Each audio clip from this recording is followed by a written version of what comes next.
Hello.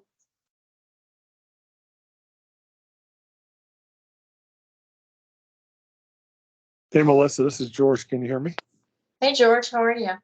Okay, thanks. I just thought I had a bad connection there. Nope. We can hear you fine.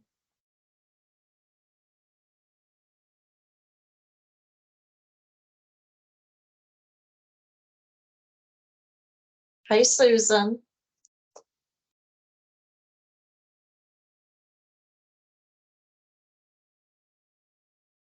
Oh, you're muted. Sorry. I see you talking. Is it storming? Is it storming where you are? It's raining. I told it's just terrible here. I hope my power doesn't go out. I know. Yeah, I mean, you never know, you know? Yeah. I told Lori if I go blank, pick up the documents, help the group out. Yeah, that's crazy. Darker than night. Yeah, it's crazy. Florida afternoons, but that's how it goes.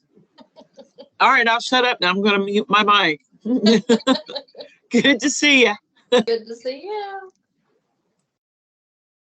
Yeah, just in case I go dark, I go away. Lori's got the documents. She can pull them up and share them with the group.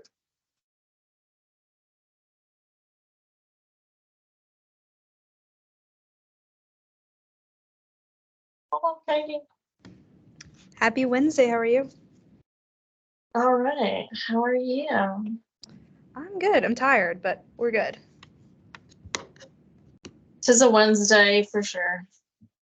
Yes. And we had our giant welcome back to school pep rally essentially today. So there's a lot of energy, and so now we're on the downslope, which has been really nice. Wow. Mm-hmm. That's cool. It's certainly something.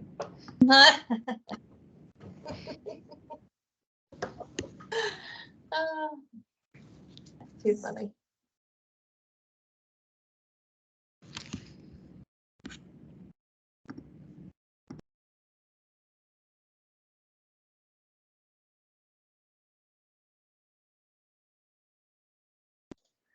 All right, well, it's 3 o'clock, so we can get started. Thanks everybody for joining. Happy August. So welcome to our Tampa Bay Area University CTST meeting. So we'll get started with some brief introductions. My name is Kathleen Koviak. I work at the University of South Florida in our Center for Student Wellbeing, doing substance use education and prevention. So I'll just call on folks and we'll go over to Katie. Sure. Hello, everyone. My name is Katie Godwin. I am at the University of Tampa with their emergency operations area, and I serve as your vice chair. All right, then we have Susan. Hey, good afternoon. Susan Boda. I work for Benish, and we hold one of the safety contracts at DOT, so I'm there a lot, and that's initially how I got involved in all this. Thanks, Susan. Then we have Brenton. I'm Brenton Mosier with USF Qatar. And Can Kui. Hi, Can Kui. Okay, yeah, it's okay. Can Kui from University of South Florida Smart Urban Mobility Lab. George. Hey, good afternoon, everyone. I'm George Edmiston. I'm also with Benish. I have the pleasure of working with Susan and Brenton over at Qatar. And Kelly. Hi, Kelly Fearon with City of Tampa. And Janine. Hello, Janine Lawrence with Mothers Against Drunk Driving. Great. David. Yeah, hi, I'm David Liller. I'm with Hillsborough Community College. Excellent. Martin. I am Marty with the University of Tampa. And Michael White. Michael White. I'm the supervisor of the DUI unit at the Tampa Police Department.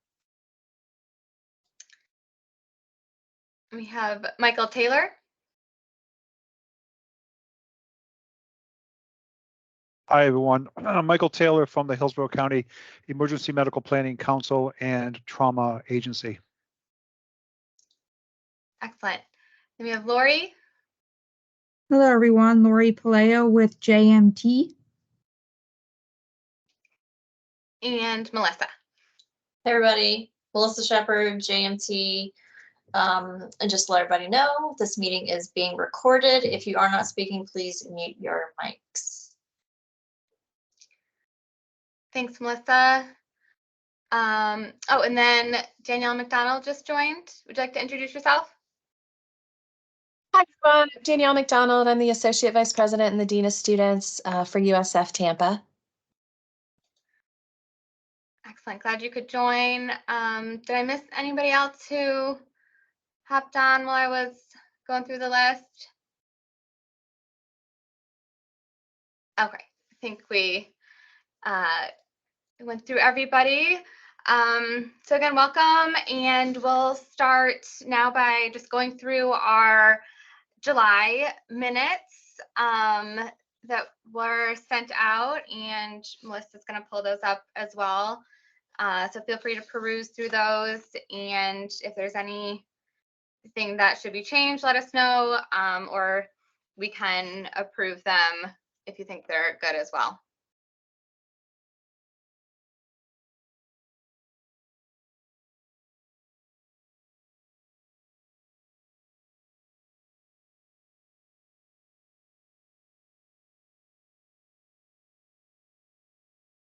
I'll move to approve them.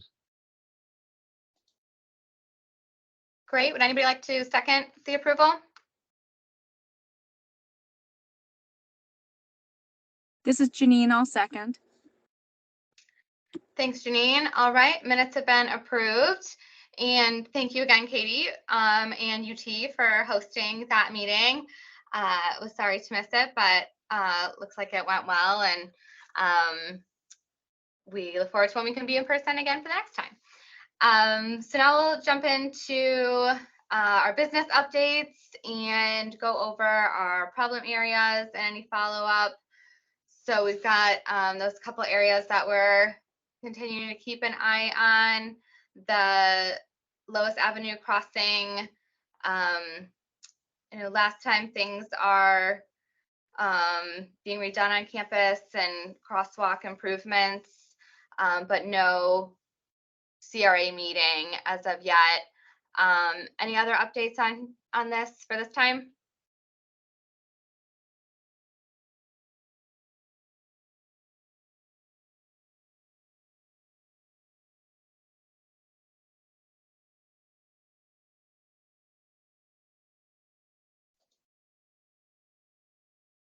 Doesn't sound like it. So we'll continue to keep tabs on that for the HCC campus. And then we've got the couple USF areas that we're keeping an eye on. The lighting issue. Still haven't gotten any further updates from Nicole. I think it's still pending with that area of Holly and Bruce B. Downs, where some more lights need to go in. So I'll see I don't know if there's a way to nudge them or make them move any quicker in processing those. It's still looking at that. And then same goes for the crosswalk by the IQ apartments. I know Brenton said last time that those buffers are up and they're still waiting to connect the crosswalk. So hopefully those will be operational by the time classes start in a few weeks, but not sure on the exact date those are set to kind of turn on, but we'll keep you posted. So no real update there either. And then the last one that we were looking at, Kennedy Boulevard, Willow Avenue and Delaware Avenue. Some delays in approvals and piping work going on, it looks like. Any other updates, Marty or any UT folks? No updates. And we still haven't heard back on the contract amendment, whether the city approved that with Westra or not. So they're still in a holding pattern. Gotcha. Thanks for keeping tabs on that. And so that's on our list for now. Is there any other areas that anybody would like to bring forward to add to this list and keep an eye on?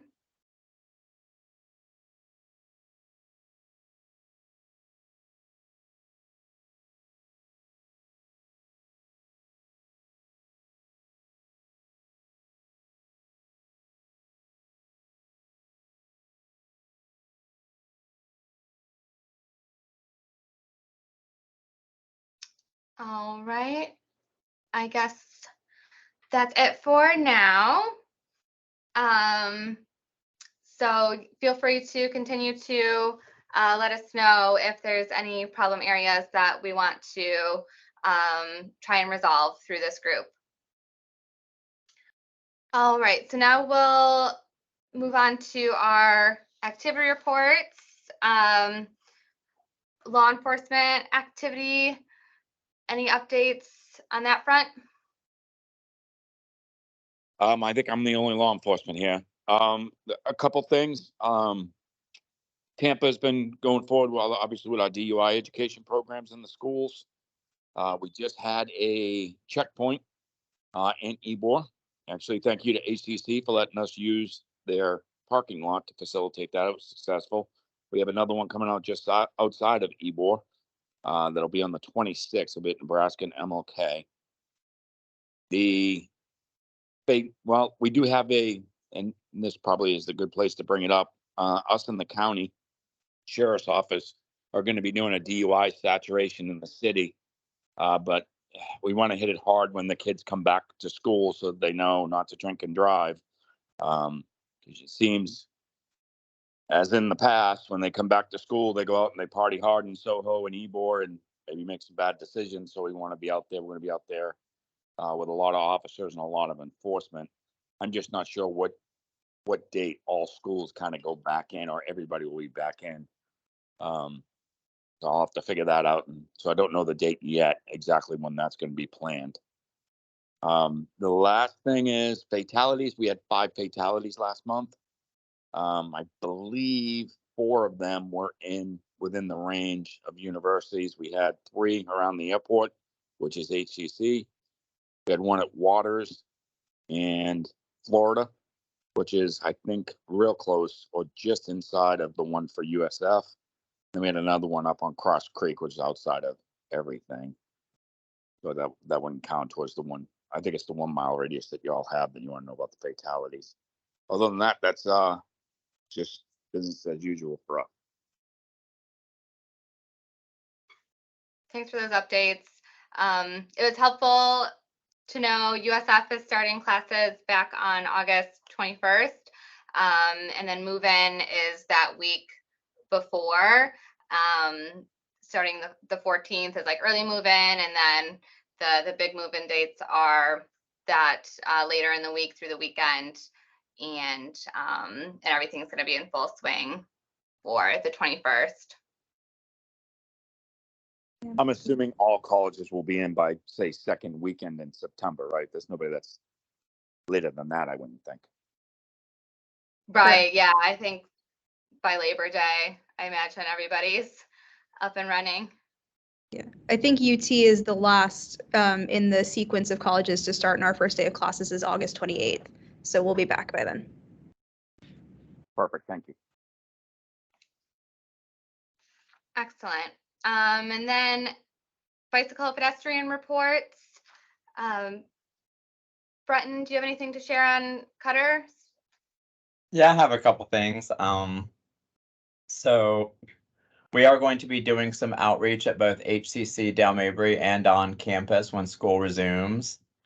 And we are also still planning on hosting our traffic skills on bike safety class on Friday, August 18th. So we are trying to get, a good healthy number of participants in that class.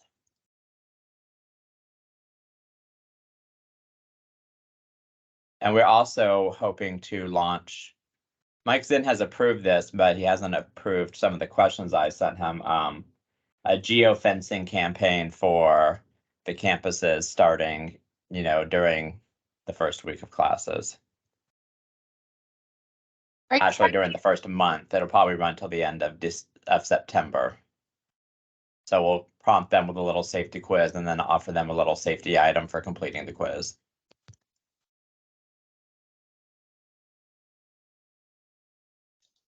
Are you trying to get students to that? Are you trying to get students to that bike safety class? Students, faculty, staff, anyone really. That's just an odd timing because our students are moving in right then on the USF campus. So I don't think anyone's they're not gonna know about it, and our returning students won't be here.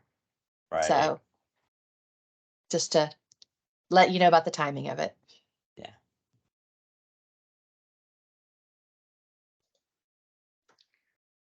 And then I'm curious for the geofencing campaign. So that's for what types of messages will be disseminated through that? General traffic safety and bike ped safety. Great. Thanks for that information. Any other bike and pedestrian reports or updates?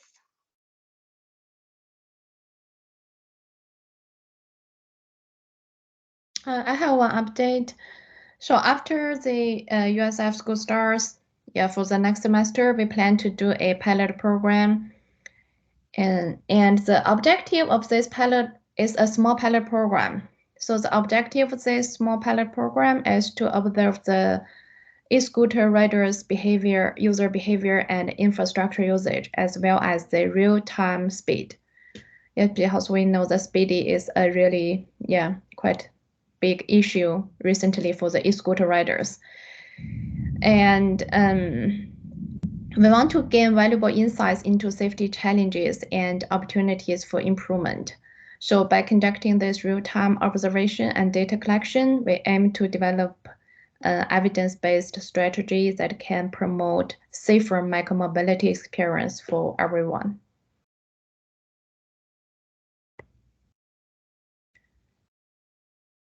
Excellent. What types are you recruiting students for that, or what population are you looking at to be a part of that pilot program? We will call for volunteers for the students who have their own e-scooters, that they use the e-scooter as their own commute way. Yes. Gotcha. So it's their own personal device that they're riding and using. Yes. Yeah, I know we have a lot of those on our campus zooming around. So yeah, that'll be interesting to see the data that you get back. If there's anything that we can do to promote or support, just let us know. Yeah, thank you. Excellent. Any other bicycle or pedestrian news to share?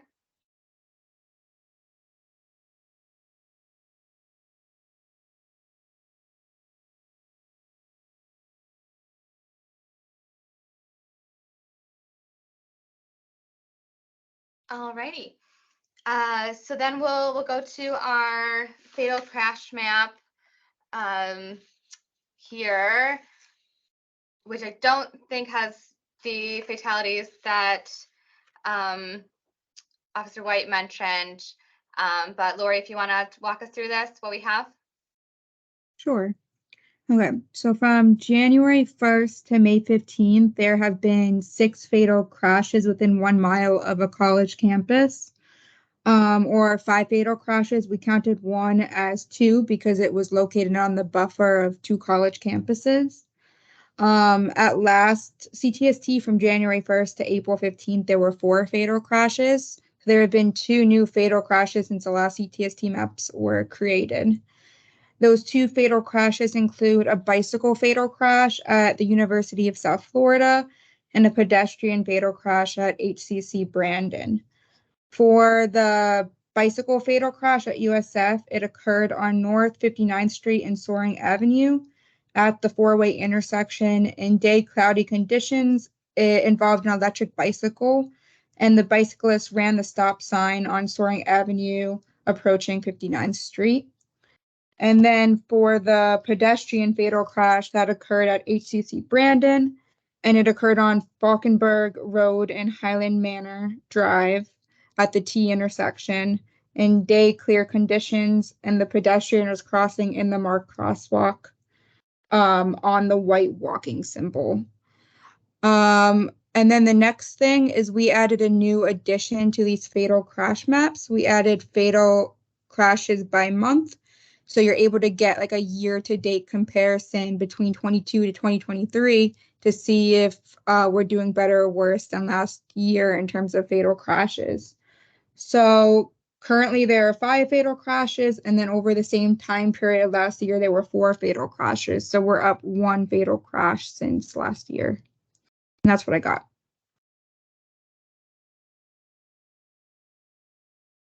Thank you, Lori. I appreciate that information.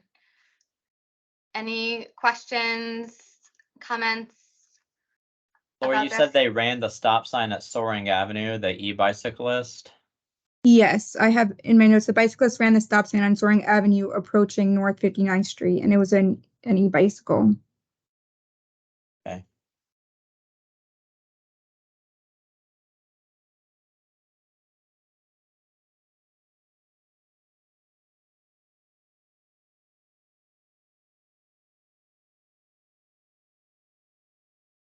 All right. There's no other questions. We'll move on from our map.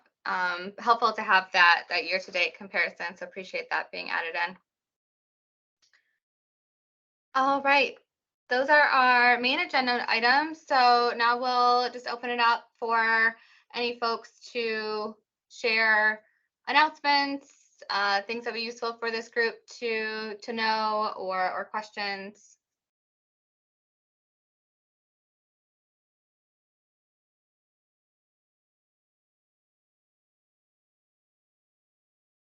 I had a question about traffic on the east side, southeast side of campus.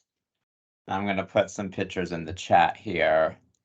There's been some events at the Sun Dome, or Youngling Center, whatever it's called, that have generated a lot of traffic.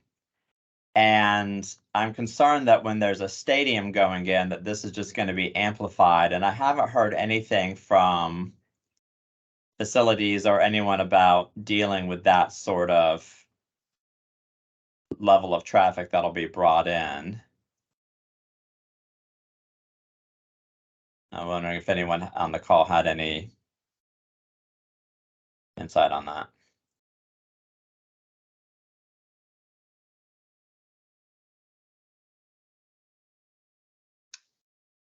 I don't. It doesn't sound like we've got information on that right now.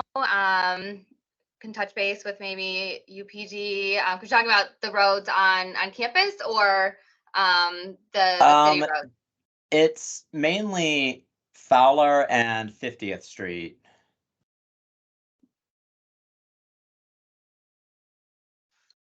Yeah, it'll be Fowler and 50th and Fletcher and 50th that will be the most impacted once the stadium is built.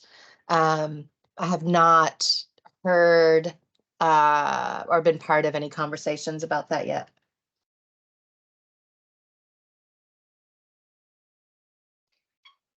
Yeah, good to keep it on the radar. I imagine those conversations will be coming down the pipe as the stadium plans and construction get underway. I know there'll be a lot of residual impacts from that and ripple effects. So traffic definitely being one of them. So appreciate you bringing that up, Brenton. Also, I'll post in the chat, USF has started construction on fencing around our parking garages to deal with the unfortunate incidents that have been happening there. They're putting fencing on the top of the garages. Yes. Yes. Mm-hmm. So they've started with the Beard Garage. They've almost completed all 3 sides at this point. I think they've been working very quickly, and so we at Cutter appreciate that. Absolutely. I know some additional signage has gone up in some of the garages as well, with contact information for crisis support and counseling, and so I think they're supposed to be pretty visible in the stairwells and on the tops of the garages for people to see and seek support if needed.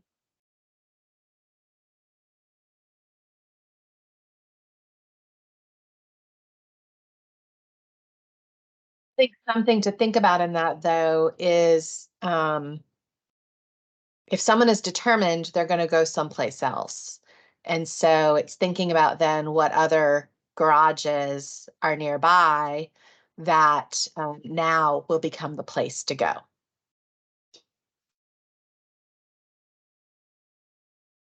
Yeah, so it is my understanding that they're going to do all the garages. I'm not sure of the severity of that from the other garages. I know the Beard is 8 stories and the others are 4 or 5. I mean, off of our campus. So Right. there are people who have come to our campus to use that garage. When that is no longer a viable option, they're going to go someplace else around the area. That's what I'm saying, is off of, not on the USF campus. We're going to take care of those, but they'll go to someplace else in the Tampa area.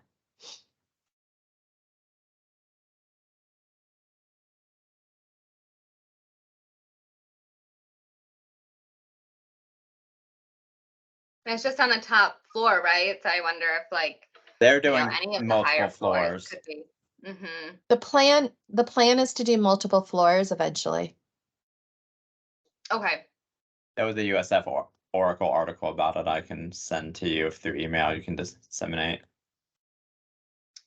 Great, thank you.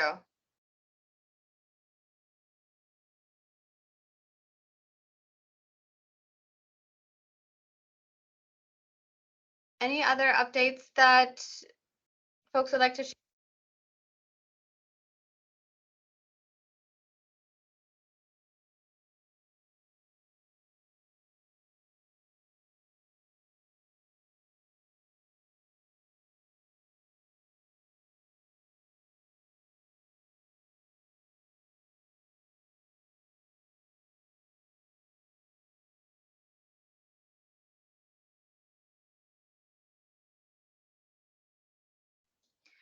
I know we mentioned move-in dates and the impact of that. I know in my area, we try to really do a lot of messaging right at the start of the semester related to harm reduction approaches and strategies for substance use, social norming. We're going to be doing a fake ID campaign as well in partnership with our student conduct office.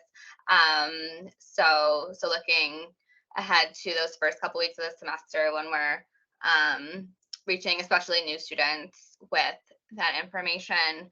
And that's all the main updates I have. I know we're still waiting to hear back from our partners in the Hillsborough County Anti-Drug Alliance to see if there's additional grant funding, and I think they should be finding out in the next month or so, because I think HCC and UT were also included in that grant for substance use awareness and prevention. So could use that for some DUI prevention messaging and campaigns as well. So we'll keep y'all posted on that.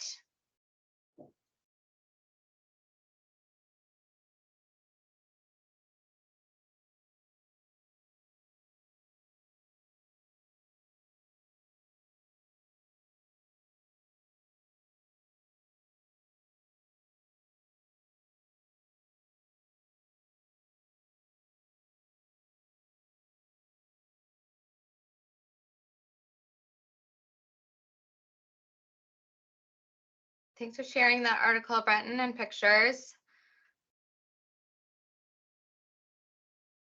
All right. Well, I'll be respectful of folks' times. Obviously, Janine's typing something.